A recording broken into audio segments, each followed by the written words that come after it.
Ayan, no, so Kalingap Rab ay nagsalita na po kasi lately sa live ni Eds ata yun na EDSI to Japan kasi alam naman po natin ang akala po natin is makakapunta ang EDSI sa Thailand, diba, doon magsi-celebrate ng kanilang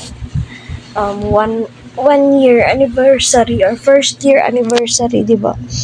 So, sad to say, hindi nga po ito natuloy-tuloy dahil nga po si Beyonce ay hindi pa po siya nakakuha ng passport. So, siguro, nagkakaproblema naman po sa pagkuha ng passport ni Beyonce.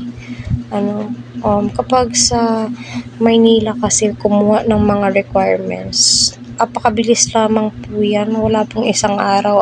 So, Team EDSI, lawakan po natin yung pang-unawa po natin, yung mindset po natin. So, baka strategy lamang po yan ni Kalingap Rab, no, na di pa naman sure, di pa yan sure. Sabi kasi ni Rab doon sa live po niya, baka, so, baka pa lang daw. Baka hindi makakasama ang jump car. Syempre, anniversary po nila.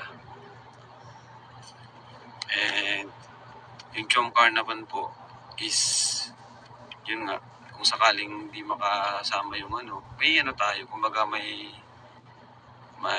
so, ayun nga po, baka pa lang sabing ganun ni Kalingap Rab. Kasi, ang rason, kung bakit nasabi po yun ni Rab, baka sa passport po niya, Kumusta na po yung passport ni Beyonce, mga ka-Team EDSI? Kasi wala pa po akong balita as of now, kasi nagpa-inject pa po kasi ako ng anti-rabies po. Di pa po ako nakabahay-bahay. Ito lamang po yung napanood kong live ni Rab na baka pa lang man, So, wag po natin i-bash si Rab kasi may rason po siguro yan. Baka wala pang passport. Kung usapang sponsors naman po, may sponsor naman po itong si Beyonce, si Eds, diba? Kahit walang sponsor si Eds, kaya po niyang pumunta sa Japan dahil nga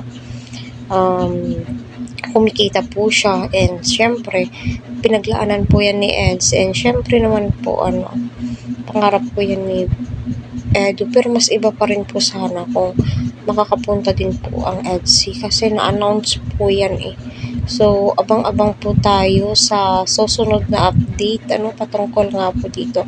Ang hirap kasi pangunahan si Rab kasi baka nagka-problema po sa passport, kaya niya nasabi po yun, diba? Kaya, pag-pray po natin, na makasama po talaga ang EDSI.